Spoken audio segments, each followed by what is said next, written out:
A little over 6 years ago, my wife and I were in the process of packing our house. We're putting all our stuff in storage. We had just quit our jobs, and our plan was to travel.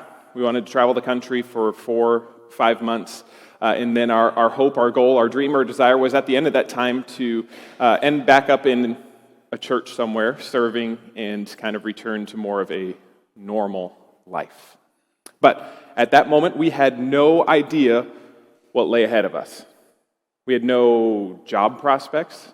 We had no idea where we would go. We had no idea even what the next few months would look like. We had no idea what state we would live in, hopefully, in 4 to 5 months. And I remember that time of life leading up to us putting all our storage in and hitting the road. I remember that time being really, really stressful. The unknown and the uncertainty of what was happening in front of us was like overwhelming. And I was really struggling to trust God. But this was something we felt that He was calling us to. And so we stepped out in faith. You see, when my wife and I, when we got married, we decided we wanted to live a good story. We wanted to live our life in a way that pointed others to the goodness and the love of God. And we were convinced that doing this, taking this step of faith, would do just that. We thought this would write a good chapter in our story. So we embraced the unknown and the risk, and we stepped out in faith. And we hit the road with no idea what God would do.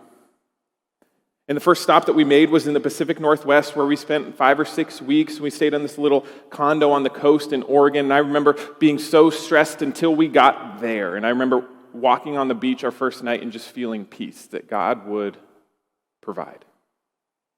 And it was an incredible time that we still look back now years later and think, remember when we sold our house and we put our stuff in storage and we just traveled? Remember what God did? Remember all that? It's still this time that we look back on with fondness. And we had this just incredible season just traveling in Oregon and Washington and Montana. And then we had to go back to Colorado, and we had to be at a few weddings. And they were a week apart, so we were there for a few weeks, and we were just dreaming, like, where do you want to go? We can go anywhere we want.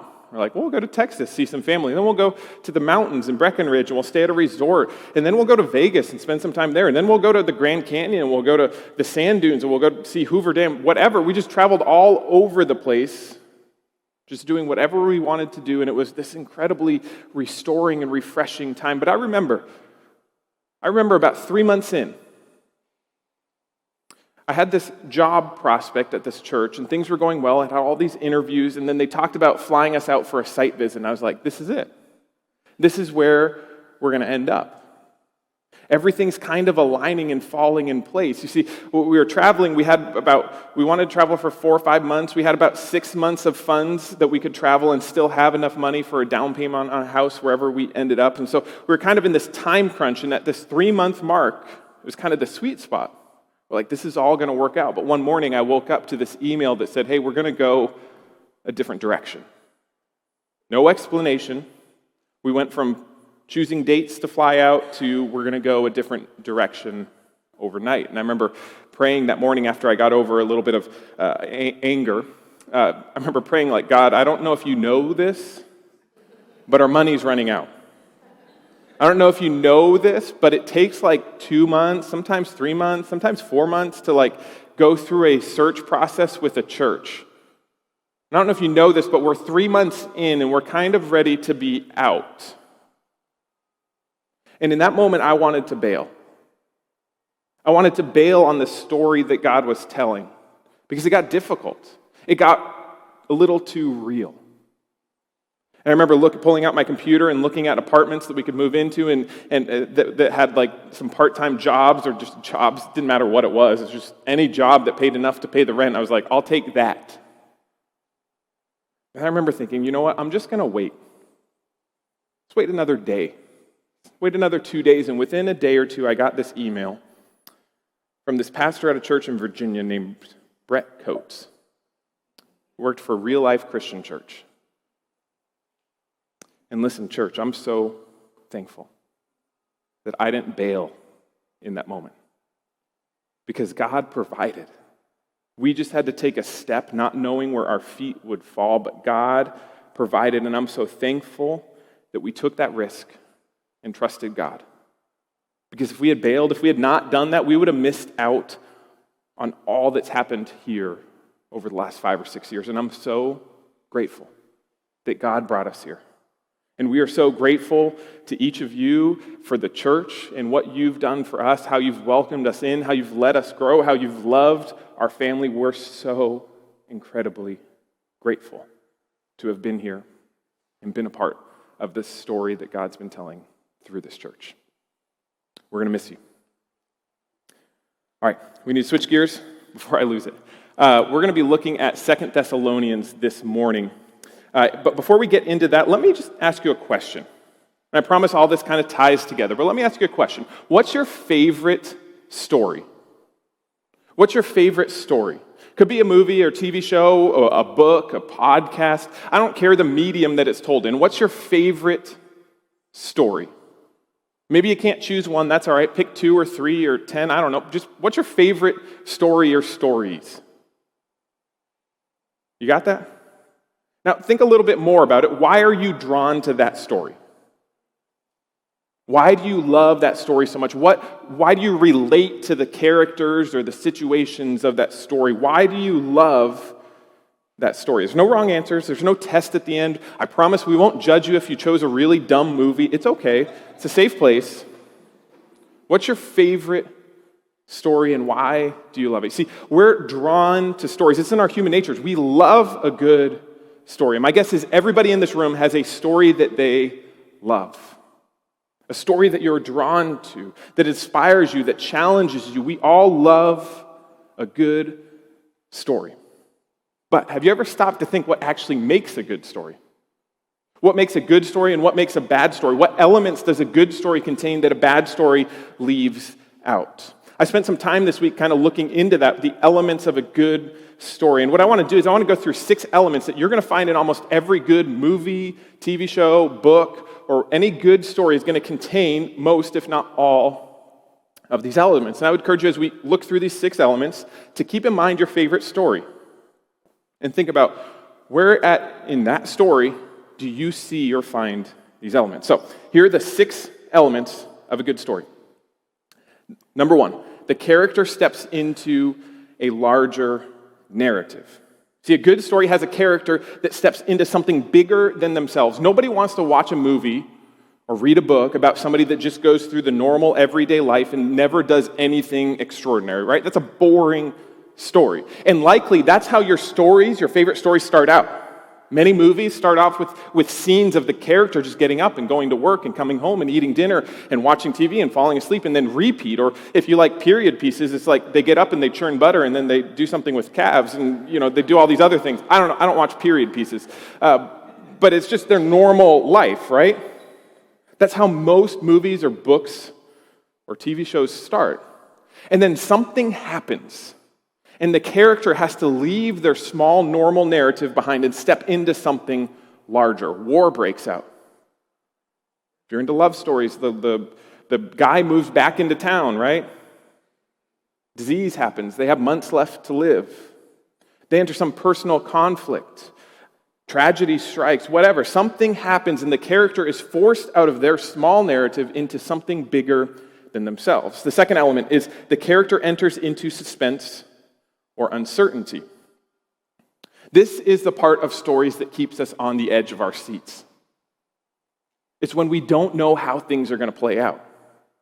It's the uncertainty and unknown that keep us watching, keep us turning the pages because we want to know how things are going to play out. And maybe you've experienced this in a book or in a TV series that you're watching through and somebody's a few chapters ahead, a few episodes ahead, and they spoil something for you. Isn't that the worst? And what does it do? It removes the uncertainty. And as you're reading the pages or you're watching the next few episodes and you know what's going to happen, you're no longer sitting on the edge of your seat. You're kind of relaxed. You're like, yeah, I know. That idiot over there spoiled it for me. I know what's going to happen. You engage with the story differently because it's the uncertainty that keeps us wanting more. The third element is that the character experiences transformation. Good stories rarely have perfect characters. They have messy and broken characters that are rough around the edges because that's how we relate to them, right? If there's a story about a perfect character, you're going to look at them and be like, I could never do that. But when a character makes mistakes or struggles to do the right thing, we can put ourselves in their shoes and be like, oh yeah, I would probably struggle in that situation too. But at some point in a good story, the character transforms from who they once were to who they need to be to accomplish whatever it is they're trying to accomplish. Just think of your story, your favorite story. Who was the character in the beginning and who did they become by the end? They didn't go from bad to perfect, but they probably went from a little rough around the edges to now actually having the ability to accomplish whatever it is that they're trying to accomplish in your story, because every good story has a character that goes through transformation. The fourth element is a character that takes risks. Every good story has a character that takes risks. Nobody wants to watch a movie or read a book about a character that just plays it safe throughout the whole time, right? There's got to be some risk because that's the most exciting moment when a character rolls the dice, bets the farm, risks it all to accomplish whatever it is that they're after. That's what makes the story so exciting. It's that point in the movie that you can't watch away. It's that point in the book where you just keep turning the pages because it's so exciting and you want to know if that risk is going to pay off or if they're going to lose it all. This next element that's part of every good story is a key element. All these other ones, your story likely has those elements in it, but this one definitely does. In fact, this next element isn't one that is just in most stories. Most great stories center around this, and that is every good story has a character that experiences conflict. You got to have conflict to have a good story. You got to have conflict to have a good story. Most stories will center around some kind of conflict. If you take the conflict out, it's just incredibly boring. Every good story has something that the character has to go through and overcome. And then the last element is a character reaches some kind of resolution. Every good story has to have an ending. We've all read those books or watched those TV shows that you can tell the writers had no idea how to end it, so they either do one of two things. They circle the runway, and they can't figure out how to end it. You're like, okay, just end the stupid thing already. They just keep circling. You're like, just end it. Or the other one that just nosedives, and they just end out of nowhere, and you're like, how in the world did we get here? They didn't answer any of the questions. They just abruptly ended it. Every good story has a good ending that resolves the conflict. So these are the elements of the most common elements of a good story. It's not an exhaustive list, but my guess is if you were to add up the good stories that you and I like, that we engage with, you would find most, if not all, these elements. Maybe you're sitting there wondering, what in the world does this have to do with the Bible, with 2 Thessalonians? And I'm glad you asked. Here's something that I'm convinced of. Your life is telling a story. You don't get to decide that. You get to decide if it's a good story or a bad story.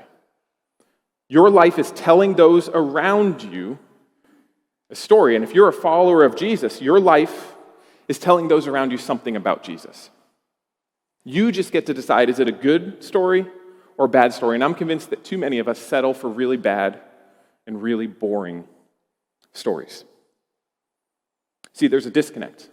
We can tell really fast when we walk into a movie theater. Remember those? You walk into a movie theater, you can tell within 15 or 20 minutes if it's going to be a good story. Because even subconsciously, even though you might not have known those elements, you know what to look for in a story to tell if it's good. But there's a disconnect because we rarely apply that to our life. Those same elements that make a story good are what make our life meaningful. And yet, so many of us, the things that we're after, the things that we think we need, and myself included, are not elements of a good story. We want comfort, not conflict. We want safety, not uncertainty. And I believe what Jesus is inviting us into when we follow him is an incredible story, a meaningful story, a life-changing story, a story that will continue on long after we're gone. And yet many of his followers, we often settle for something so much less.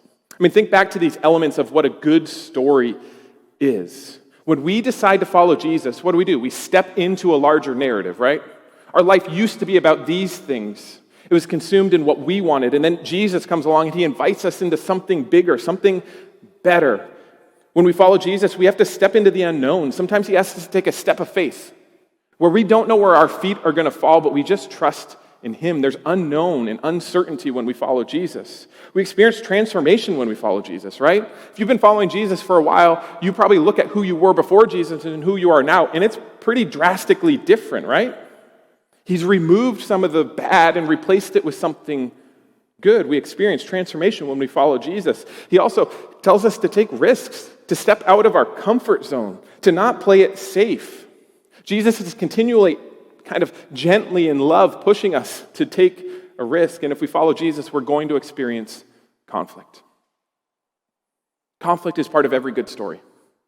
And we recognize that, but we fail to apply that often to our life. And I know this makes us uncomfortable because we want comfort. But Jesus promised us conflict. He promised us conflict. I read this quote by Donald Miller, who's an author, years ago. And I love the way he explains this. Check this out. Somehow we realize that great stories are told in conflict. We understand that with our movies and our TV shows and our books. Great stories are told in conflict, but we are unwilling to embrace the potential greatness of the story that we are actually in. We think God is unjust rather than a master storyteller. Listen, church, is it possible that the conflict in your life is not because God is unjust, but because God is telling an incredible story through you? A meaningful story. It's not an easy story. It's a meaningful story, but so often we settle for bad and boring stories. When I was in college, I took this internship at a church where essentially what I got to do is I got to shadow this pastor around for a summer and kind of see what life in ministry was like. And I'll never forget, one day there was this family that called in, and their dad had passed away relatively young. And they were asking, they didn't go to the church, but they lived in the community. They were asking if the pastor could do his funeral. And he agreed and set up a meeting, and he asked if I could be present, just to be kind of a fly on the wall, and explained what I was doing. And the family said yes. So we set up this meeting, and I walk in, and I'm just kind of sitting on the side, just kind of observing how he's handling this. And at first, he's just asking the normal questions because he didn't know them before. He said, well, how'd they die? Or how'd they die? Just all those kind of detail things. How are you guys doing? How are you guys processing this? Is family coming in? Just kind of all the basic questions. Then he switched gears because now he was going to start crafting the funeral, the service, and he wanted to incorporate this gentleman's identity into the service. And so he said, hey, can you just tell me a little bit about him? What were his hobbies? What did he like to do?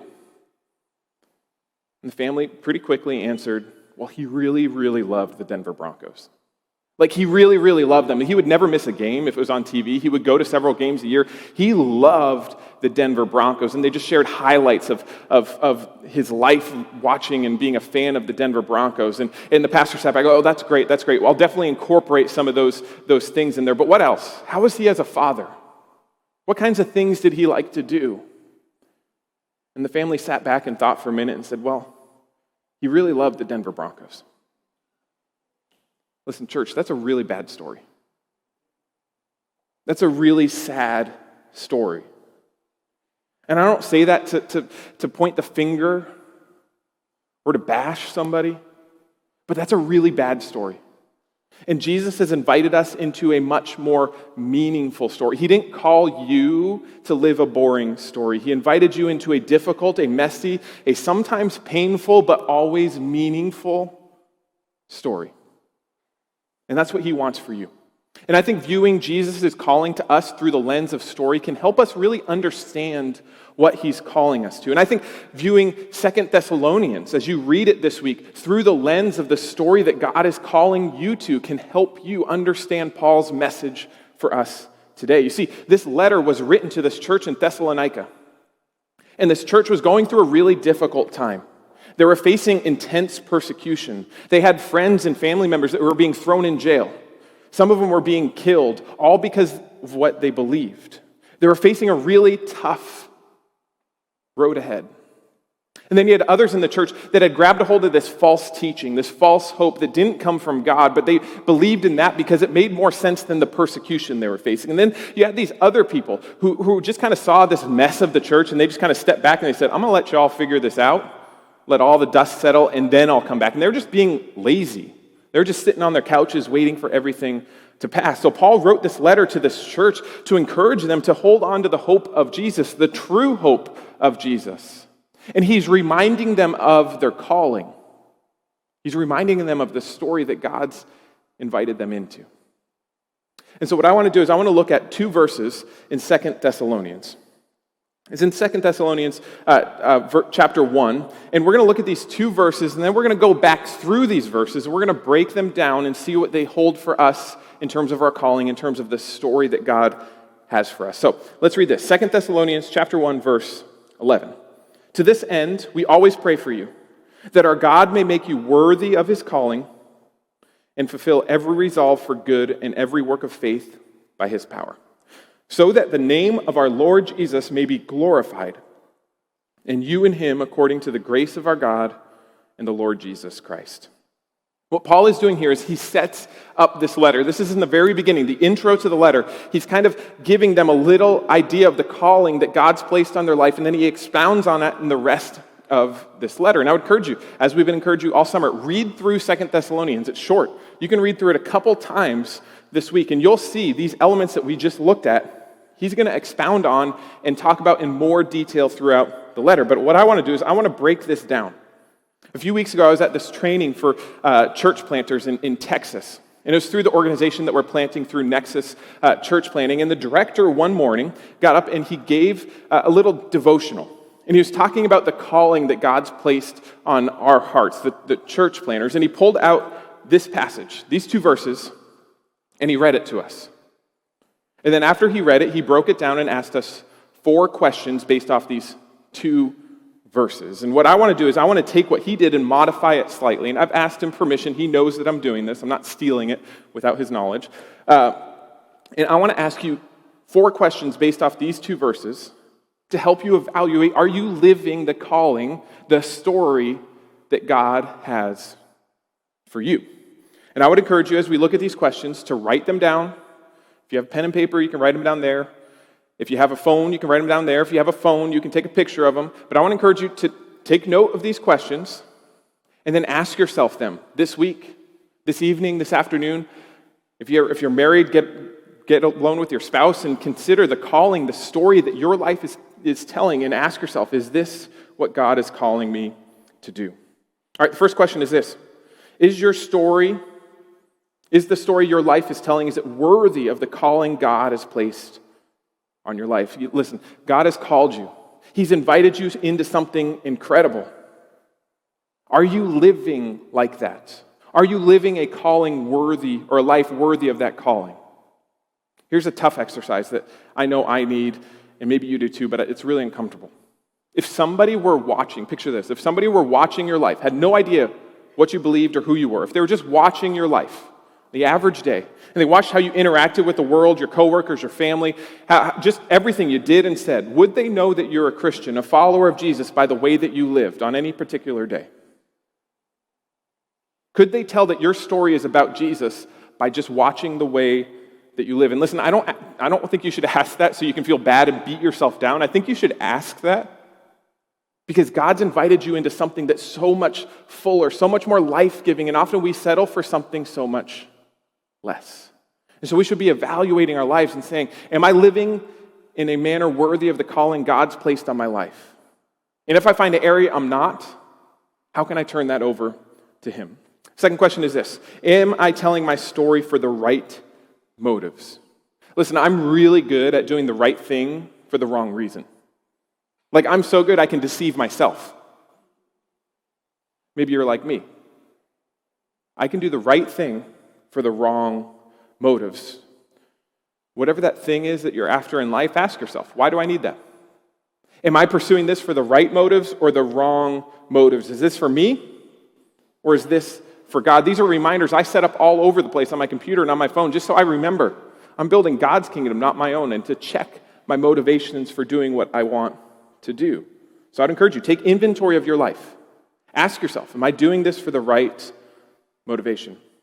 Third question is this: does my story require enough faith? Is it big enough? See, too many of us, we play life way too safe. We don't take any risks, but we should live our life in a manner that requires us to take God-honoring risks, to take a step of faith. That's what a good story requires, right? It requires risk. And I'm not saying you gotta bet the whole farm. I'm not saying you gotta move across the country. But maybe you go across the street.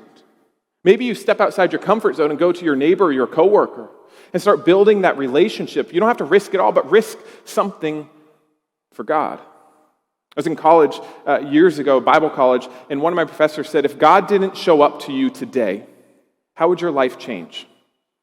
What he meant is, are you living your life in a way that requires faith? And I had to sit there and answer, no, my life wouldn't change. I got food. I can accomplish all my tasks that I need today. I can make it to work. I can do everything without God today. It was a challenge to me to evaluate, I'm not living my life in a way that requires God to come through for me. I need to take some more risks. Step outside your comfort zone. Tony Campolo, who's a pastor and theologian, he says this about taking some risks.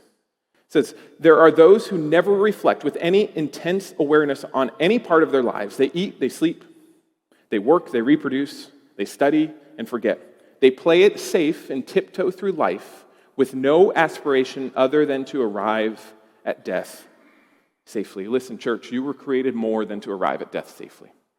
We're all going to end up there anyway. You might as well take some God-honoring risks and do something for somebody else.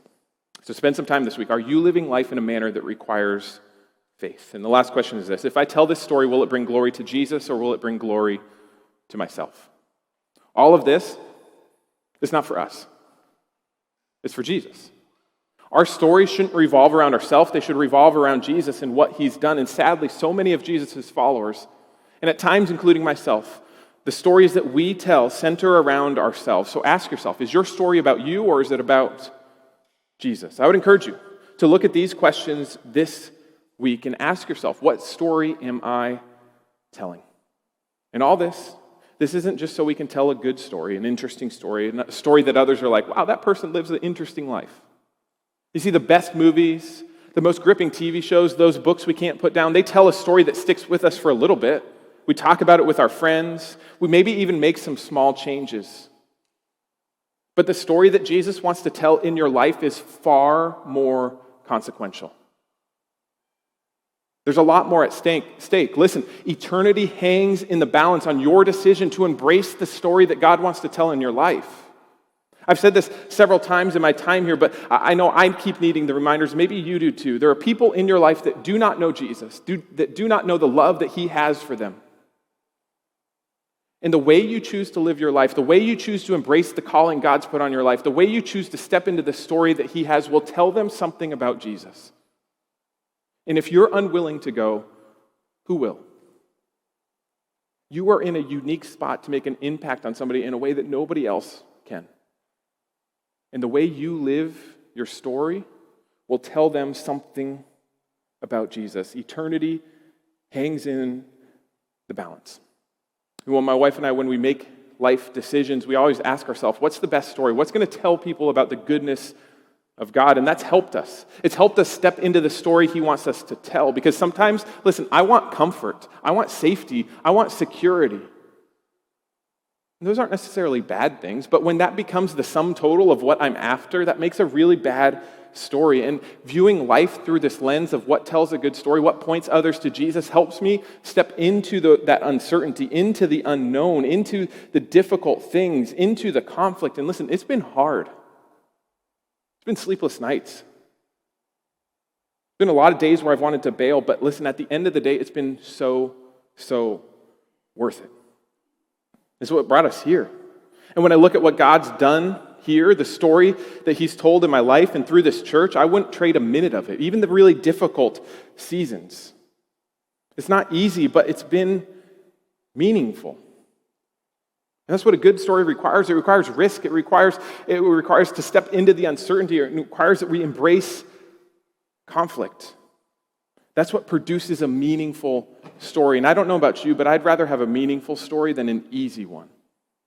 And as this chapter is coming to a close for my family and I, as I reflect on the last 5 or 6 years and the stories we've told and what this church has done, I'm so grateful that we've been able to be a part of it. Because it hasn't been easy, has it? If you've been around here, I mean, just some of the highlights. I mean, we spent a year without a lead pastor. We spent 2 years without a church building. We spent a year with a church building that we couldn't get into. It's been a lot of challenges. But that conflict, that tension, that difficulty has produced a good story. And I wouldn't trade any of it, because out of that conflict, we've seen lives changed. We've seen well over 100 people get baptized. We've seen marriages restored. We've seen people rebuild their faith. We've seen people come to faith. I've watched you guys get plugged into community for the first time. I've watched you guys find ways to serve your neighbors and serve people in this community. Listen, real life, we've written a few good chapters. We've told a few good stories. But now's not the time to quit. Don't give up. Don't stop, because eternity hangs in the balance. So for you, for this church, embrace that conflict, that uncertainty, that unknown, because God is telling a good story in your life. And I know it's difficult. I know there'll be days that you want to bail, but I promise you'll get to the end of your life and you'll look back at what God has done in you and through you, and you wouldn't trade a minute of it. Real life, tell a good story that points others to the goodness and the love that Jesus has for them. Let's pray. God, we thank you. We thank you for allowing us to play a role in the story that you're telling here in this church and in our lives. And God, I know sometimes it's tough, sometimes it's difficult. But God, I pray that you give us the courage to step into that, because we know you are with us. God, I pray that you use our stories, the stories that are telling, to show others how much you love them and care for them. God, I pray that you sustain us through whatever comes next, so that all the glory can go to you. We thank you. We love you. In Jesus' name, amen.